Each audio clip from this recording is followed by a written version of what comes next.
The Steelers offseason officially has started. Unfortunately, I really thought we were going to win that game, man. You heard me in the preview show that we did back on Thursday, heading into that Saturday game. I really thought we were going to win. I did. I thought all the signs were there, and that's what makes how it played out even that much more disappointing.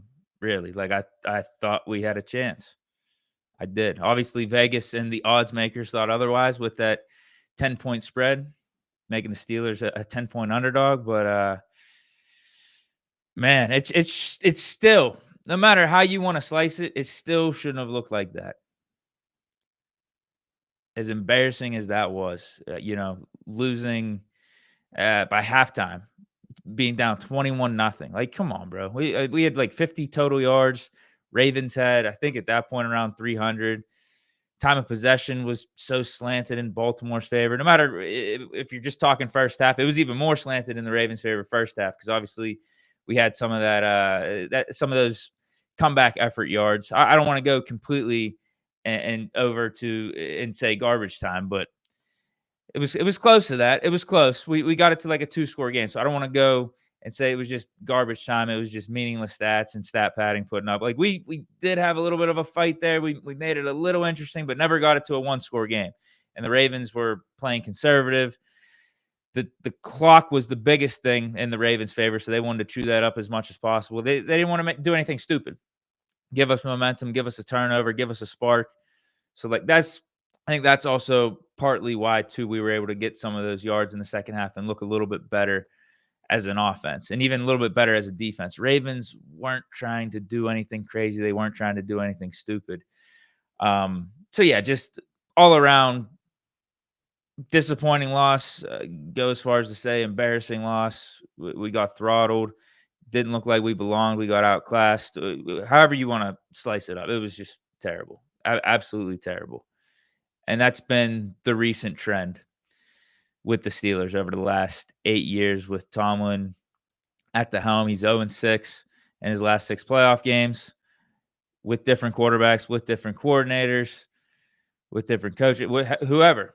Tomlin has been the common denominator over the last 8 years with the Steelers' lack of playoff success. It's been 8 years since we've won a playoff game, but, I guess 6 of those 8 years we've been in the playoffs and we've been 0-6 in those games, one and done. Same story, different season. And what did the Steelers do? In our second or third day into this offseason with a lot of us fans feeling hopeless, like we're directionless. We go out and we sign a quarterback. We don't have any quarterbacks coming back right now. I guess officially, at least, all 3 quarterbacks are in free agency. So I guess the Steelers wanted to provide the fans with some good news, something to celebrate about. And what they did was sign former Miami Dolphins quarterback Skylar Thompson. Wow. That's great. Obviously, we're not signing him to be the starter. He's most likely either going to be the main backup, or QB3. I hope to God he's not the main backup because I don't think he's good at all. I don't even know if I want him as QB3.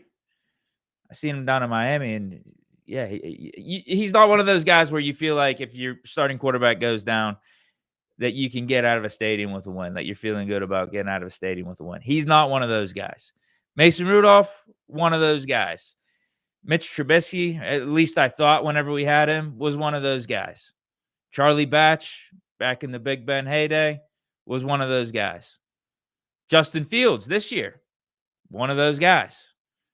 Skylar Thompson, not one of those guys. So I think his ceiling for us is QB3, taking over that Kyle Allen role.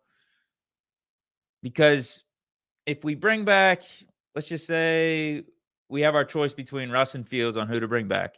I want it to be Fields. It's not even a question. I think we'll talk a little bit more about that later in the show, but I also want to talk about it even more tomorrow and just go through a pros and cons list in a way of comparing Russell Wilson, Justin Fields, who should be the quarterback for 2025.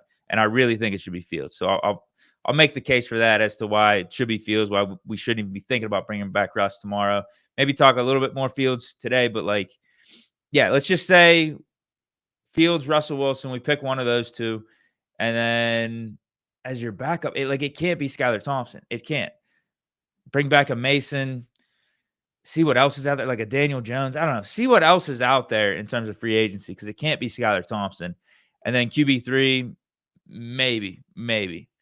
I don't know if like as a QB3, I'll take it. That's fine. I think we were in a way blessed with our quarterback room last year, at least in terms of depth, by having Kyle Allen as our QB3. Like Kyle Allen should be a QB2. I wouldn't be opposed to bringing him back to be our backup, but we had him as our QB3. So in a way, we had the luxury of quarterback depth this last season in 2024. It's not really a usual thing for a team to have that much quarterback depth, what we did. So maybe I'm a little bit spoiled right now and thinking that Skylar Thompson, QB3 is not even like a spot where I want him to be for the Steelers next year. But it's the one that makes sense if he does end up making the team, not QB2. But that's what the Steelers did. That's the move we just made. And if you're excited about that, I don't know what to tell you. I don't know what to tell you. If a Skylar Thompson signing got your hopes up for the 2025 season, I don't know, man. Because Tomlin's back officially. Like, what? I guess in my initial post-game video after the wild card loss, I was ready to move off of Tomlin. I still have that energy, but even as soon as the next day, I accepted that Tomlin's coming back. I accepted that. Not only did we have Adam Schefter go on Sunday NFL Countdown and say that the Steelers have given no indication of moving off of Tomlin, despite the bad wild card loss, despite him going 0-6 in his last 6 playoff games as the Steelers head coach. And then you had, I think even later that day, it might have been later Sunday, or was it at some point yesterday on Monday, either early on Monday, Jerry Dulac dropped his own report, a very plugged-in Steelers insider for the Pittsburgh Post-Gazette. He said that the Steelers don't plan to move on from Mike Tomlin despite another one and done in the postseason either. And it was further confirmed that Mike Tomlin's back today because he did an end-of-the-season press conference and talked about not only the playoff game, but also things to watch out for, things to look for in the 2025 season. Like, you're not doing that with Mike Tomlin just 2-3 days removed from being bounced from the playoffs. You're not doing that with him if you're not planning on having him back for 2025. You're not having him give like a State of the Union press conference revolving around the end of the season and the future of the team if you're planning on bringing in another head coach. So he's back. Tomlin is back for 2025. I have accepted that, and I hope we go 17-0. I hope we win a championship with Mike Tomlin. I'm just coming from the perspective that it doesn't feel like that's gonna happen. Like, there's no hope. Like, there's no direction with this franchise. We're just spinning our tires right here. And if you read this headline too, even further confirmation that Tomlin's staying here. Someone asked him about potentially being interested in a trade. Some teams have obviously reached out to the Steelers, wanted to see what the organization's interest is of moving off of Tomlin. Tomlin himself has a no trade clause and said, save your time. I'm not going anywhere. But back to Tomlin and back to just like state of the Steelers right now. The reason I want to get someone fresh in here, get a new face, get a new leader, change up the culture, to just switch things up in general, is just because we've been in the same spot, it feels like, for the last 8 years, almost a whole decade of playoff failures. Like, we haven't even won a playoff game. It's a really damning stat. It's really bad. Like, it's up there with really bad stretches. Like, whether you're talking about the Steelers, whether you're talking about league wide, like it's bad. It's pretty bad. The Browns have won more playoff games in these last 8 years than us. The Jaguars, I think they've won like 3. It's crazy. We're the Pittsburgh Steelers, man. Like, this, it's unacceptable. So, like, going back to, let's just go back like 2-3 years. I guess you could say there's a pass, or there's a leniency that you give Tomlin for, 2022 and 2023. And this season, you get 2024, you're 3 years removed from Big Ben being here. Like, Tomlin at that 2022 point, as I said, going back like 3 years, I think you could say to yourself, okay, this is going to be a couple seasons. It's going to be a year or two without Big Ben. Let's see what happens here. What decisions is Tomlin going to make from a quarterback standpoint, a coaching standpoint? How does he want to lead us into this new era? It's not going to be perfect. I think we all understood in a way, or we can understand that it could be bumpy a little bit because we don't have our franchise quarterback anymore. We're drafting a guy in Kenny Pickett, going to be a rookie. Have this new coordinator in Matt Canada, who, again, was a bad hire to begin with, but it's like, okay, let's see what he could do with a younger quarterback in Kenny Pickett, a little bit more mobile. Maybe he could fit in the system. Let's see what Tomlin does with the defense, what changes he makes. Terrell Austin obviously getting hired as the defensive coordinator. What personnel is going to be back there? What schemes are we going to be drawing up? So, like, I feel like Tomlin earned up to that point, in 2022, some benefit of the doubt, given what he's done with this franchise and the overall success he's had as a coach. Hall of Fame resume, right? But you see what these last 3 years have been. It's not pointing in the right direction. It's just staying in the same spot. It's staying in this purgatory of 10-7, 9-8, wild card loss. And that type of stuff was even going on before, with Ben being here, with a whole different type of team. Going back to 2017 with the Jaguars, all the way up to 2022. But 2022, again, we understood Ben's not here anymore. New era. Let's see what we do. And it's the same offense, stale offense. Feels like it's in the 70s, 80s. Too conservative. Can't keep up with the rest of the league.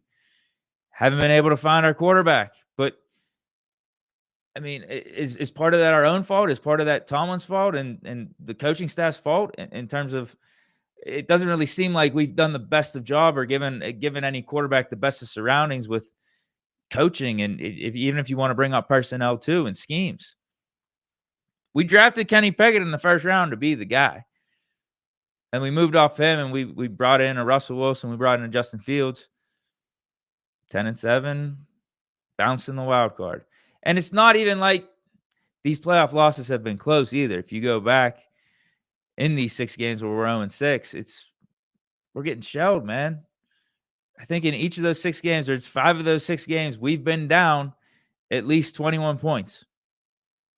That's crazy. Defense is giving up 30 plus. Now, obviously, we got to get the offense right. We got to get the quarterback right, but we got to get this defense right too, because this defense isn't showing up either. And that's supposed to be Tomlin's side of the ball. I just think we've hit a point where things have become stale. We need a new voice. We need a new leader, because you're just hearing even stuff coming out of the locker room. You're hearing people that are watching that have played the game too. Like Kirk Herbstreit on the broadcast, they're saying, like, it just looks like the Steelers don't have any fight in them. And me and you could say that too, just from watching. Like, we can't be coming out in these playoff games, these do or die games, as unprepared as we have in this recent playoff history. It's been a theme. And Tomlin would admit that too. I was listening to his press conference today. He's like, yeah, this has not been good, man. You get to 2, like, whenever you see 2, it becomes a pattern. And we're past it just being 2 times. This is 6 times over the last 8 years. So I just think we've hit that point. Tomlin's been here 18 years. I like him. I think he's a good coach. Even from listening to the press conference today, I was like, dude, you know what? At some point, probably, you're going to have me believing again in this 2025 team. Because even from listening to the press conference, I'm like, I want to believe in you, man. Like, I want, how you're talking right now. We got to change. We got to change the approach. You get back to the standard, all this stuff. It's like, yeah, I'm with it. Come on. But should we be surprised if next year it's the same result? I don't think so. I really don't. That's the unfortunate part. I don't want to get to that point where we don't have any, like, real hope. And that's what I think teams like the Dolphins are dealing with. I think what other teams? Like the Cowboys. Like they don't have a quarterback. They don't have a quarterback. And that's part of our problem too. We got to find the quarterback. And I think that's Tomlin's hope here. Because I don't want to belabor. I'm just getting my point across of like, I think now would have been the good time to move off of Tomlin. I think a lot of us agree on that. I don't think there's really this great defense for keeping Tomlin at this point, but we are, and that might end up being the right move too, because we can't tell the future. We're not fortune tellers out here. Maybe it could work out, but with how everything's structured right now, with the personnel, the players, the coaching staff we have under Tomlin, I think Tomlin's influence on both the offense and the defense, or at least the influence he's had over these last few years, doesn't really indicate that we're going to be getting over the hump and being able to compete with the Ravens, with the Chiefs, with the Bills, Bengals, any of these teams in the AFC in a legitimate way. But Tomlin's saving grace, I think Tomlin's only chance is getting the quarterback right, is getting a franchise quarterback for next year. And the most realistic way that happens for the Steelers is bringing back Justin Fields, naming him the starter, and he develops into being that guy because the talent is there, the ceiling is there. It's just that we got to see it. And he showed some glimpses for us this year at the start of 2024 in the 6 games that he started, 4-2. I thought he raised his floor, but I think there's a lot left out on the table. And Fields has admitted that. I think Arthur Smith even sees that too, which is why if we end up keeping Tomlin, he's probably going to keep Arthur Smith. We know that. Arthur Smith's going to be back. That might actually be a thing that helps Fields, that type of continuity, because that's what Fields hasn't had throughout the course of his career, particularly in Chicago. And I mean, even technically coming over here last year because he had to learn a whole new system under Arthur Smith. But he went through, 3 or 4 different coordinators in Chicago. Then he had to come to the Steelers, learn a whole new system, a whole new playbook here. So I think the continuity could help Fields out. But I think Tomlin's got to unleash Fields, man. Like, he's got to let him cook, let Arthur Smith cook, and figure that out. We can't be having this conservative approach and just we can't turn the ball over. We got to worry about that. No, it's like, bro, we're past that now. We got to figure out if Justin Fields is a franchise guy. And sometimes that involves making mistakes. That's how quarterbacks develop. That's how quarterbacks learn. So let's not have the training wheels on for next year. I think that's one of the things, one of the approaches that Tomlin does have to change, particularly with the offense. And then with the defense, going back with the defense, something's got to give. Whatever's going on with the defense, I don't know exactly what's going on behind the scenes. Is Tomlin calling the plays? Is Teryl Austin calling the plays? Whatever we've been doing, we got to do the opposite. I think we got to move on from Teryl Austin, bring a new guy in, and then Tomlin's either got to trust the new guy to be calling the plays, and Tomlin's just the ultimate overseer going forward, or Tomlin, if you haven't been calling the plays and you know that's your calling card, you feel like you could take over and really make some hay here, maybe you start calling the plays, a la Sean Payton. Obviously, Sean Payton's calling the plays on offense. In this way, you'd be doing it on defense. It'd just be the reverse of that. Someone's got to give. And I say from a player standpoint, a personnel standpoint, almost everyone should be available for trade if the offer's right. But I'm bringing back Fields. I'm seeing if he could be the guy, because that's what you need to compete in this league. Look at the final 4 teams. They either have a guy or, for the most part, they all have a guy. It's either you have a guy or you have an offensive structure that can make an average guy play above their means. Like the 49ers with Shanahan and Brock Purdy going to a Super Bowl. With the Lions, in a way, I think we should give Jared Goff for some of the consistency he's displayed over the last couple of years, but Ben Johnson with Jared Goff. You get what I'm saying? We're not saying Jared Goff's one of the top 6 or 7, but he's playing like top 10, top 11. I think part of that reason, one of the big parts of the reason, is the system that the Lions have in place, some of the personnel that they have on offense, that offensive line, all that stuff. So you either need one of the OCs, the offensive gurus, or you need the quarterback. Quarterback first. I think you need. I don't know, though. I mean, at the end of the day, you need the quarterback. You need the quarterback, but you also want an offensive system that goes hand in hand with the quarterback too, that isn't holding the quarterback back, like we saw with Matt Canada here, like you saw with the Bills in a way with what's his face, Dorsey. There's a reason they fired Dorsey. Obviously, they had Josh Allen. They got their quarterback. He's going to keep them relevant no matter what. But they felt like Dorsey wasn't doing Josh Allen any favors. And you see how Josh Allen talks about the guy that they got right now, Joe Brady, how the Bills offense talks about Joe Brady. You need that too. And right now, the Steelers, and this is kind of like my whole point with Tomlin and just the coaching staff and how things have been, we don't have either. We failed on figuring out two things this year that we really need to figure out. One, the quarterback. We still haven't figured out if we got the quarterback for the future. Either Justin Fields or Russell Wilson. I think it should be Justin Fields. You got to give Justin Fields the chance. I think that's the question you answer for next year. And then what's the other question? I read an article that said and it was a good point. I completely forgot. It was two questions that we needed to answer, and we didn't answer either of them. I forget what the other one was. The quarterback, though. The quarterback for sure was the number one. I'm gonna figure out the second one. I'll find the second one. Actually, no. Can I look it up right now? I could look it up right now. It was a good article done by Alex Kozora. Let me see. If I can't find the article quickly, I'm just gonna move on. I apologize. Yeah, I'll get the second thing tomorrow. Yeah, I think I would say, honestly, right now, thinking off the top of my head, I would say the second thing that we wanted to find out is if Mike Tomlin is able to take us into the new era and get us over the hump. I mean, we still haven't figured that out either. So that's at least my own second thing. I'll have to, again, go back and see what Kozora said for his. I thought it was a good point, though. I wanted to give my stamp of approval on it. But we're not, again, we're not moving off of Tomlin, and I think the path to getting things right is Fields becomes that guy. Tomlin lets Arthur Smith and Fields open things up on offense and be less conservative for the upcoming year. And then we just need to change our defensive approach completely because that's not working.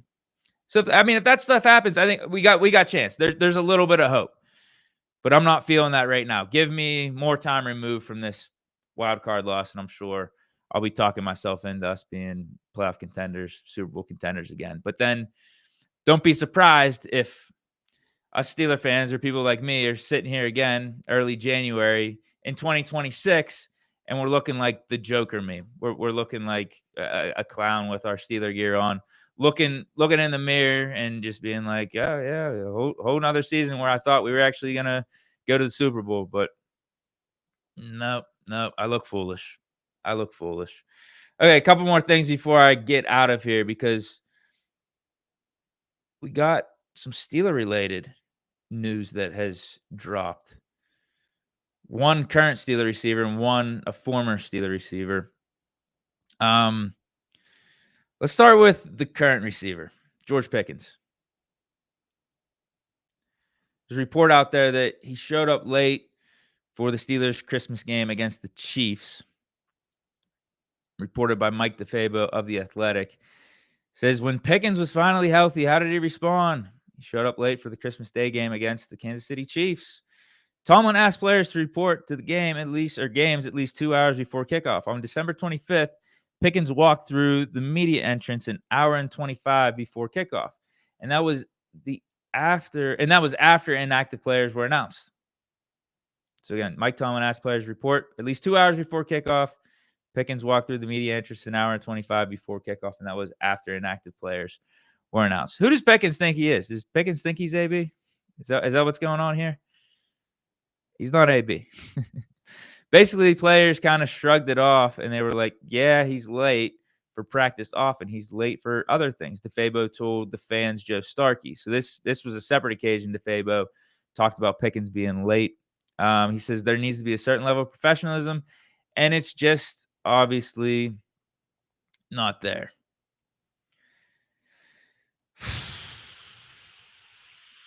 Yeah, bro. Like we're going on year 3. We just finished up, or year 4. I'm sorry. We just finished up year 3 with Pickens, going on to year 4, and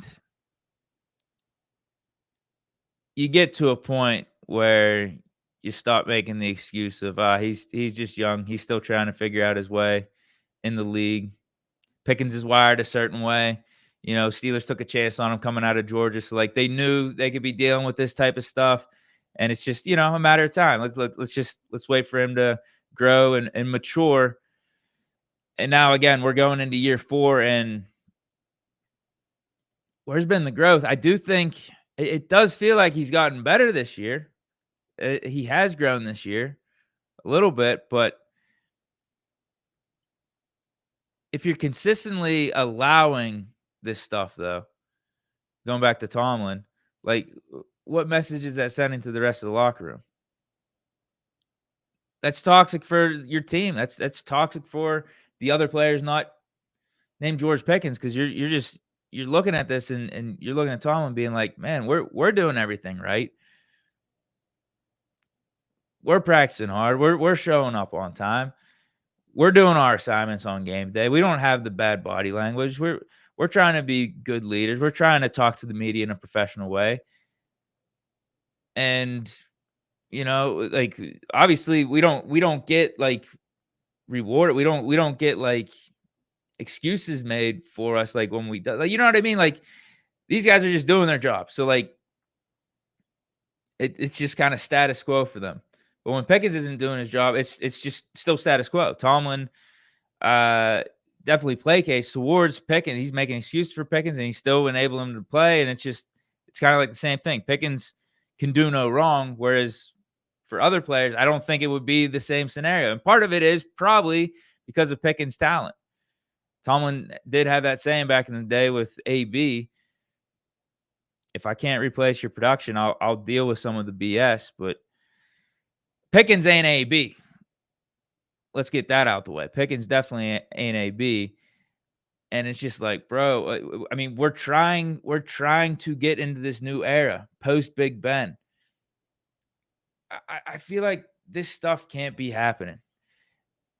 All right, a couple times when Pickens is a rookie or second year, that's one thing, but you're getting into year 3, now getting into year 4, where you're talking about giving Pickens a contract extension, making him one of those guys that's supposed to be the leader for your team going into this new era and being that shining light. And it's just like, how can you trust him to be that dude? He's not setting a good example as is. And there's less pressure on him.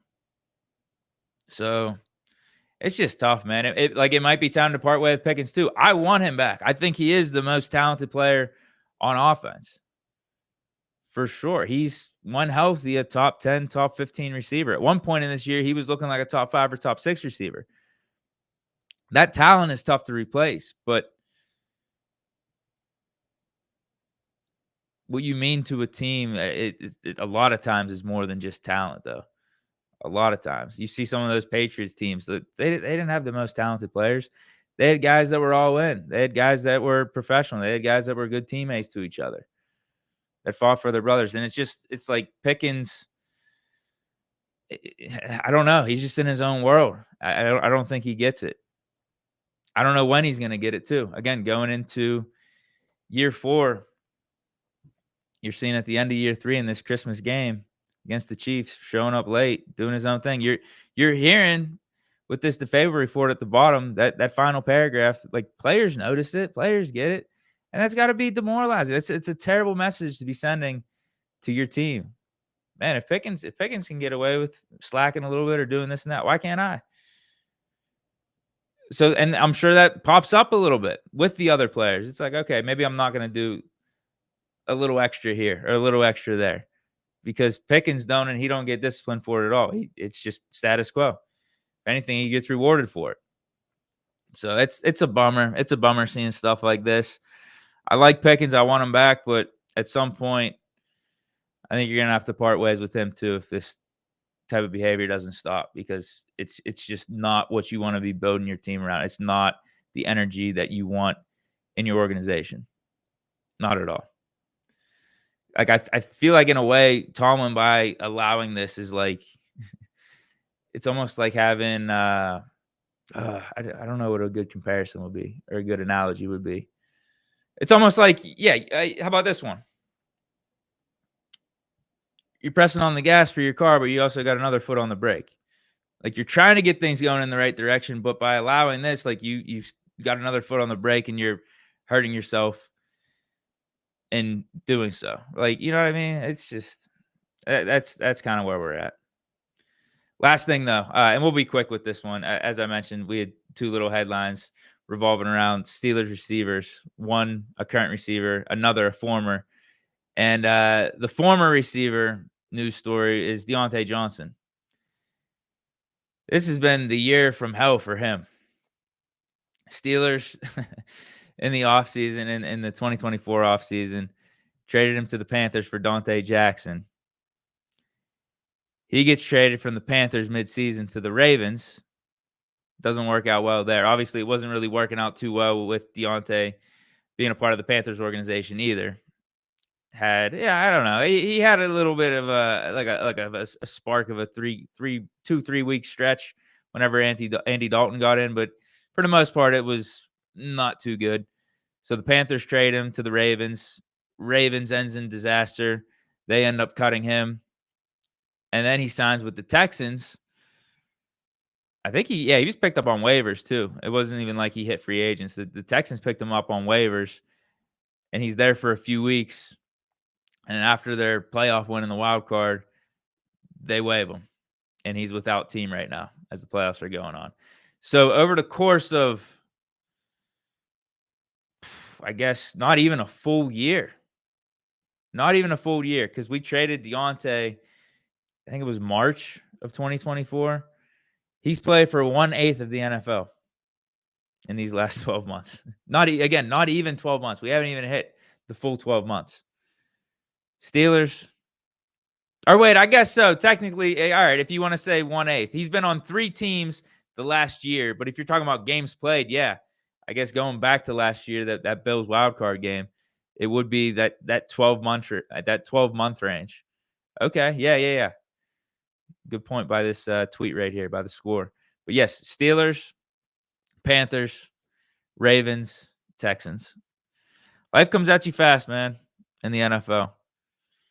Life comes at you fast. I'm sure if Diontae were to do it all over again, he wouldn't have shown any attitude or complain about the Steelers' current situation and their quarterbacks last offseason. Because that's, I think, what triggered the Steelers to trading him, because he wasn't happy about Kenny Pickett coming back or the potential of him being the starter for 2024. Steelers weren't thrilled about that, and obviously they've dealt with some Diontae passive-aggressive stuff in the past, Diontae locker room stuff in the past, and I think they just hit a point with him coming up on the last year of his contract. We're moving on. We're going to try to trade you, upgrade our cornerback room with the Diontae Jackson, and just start clean.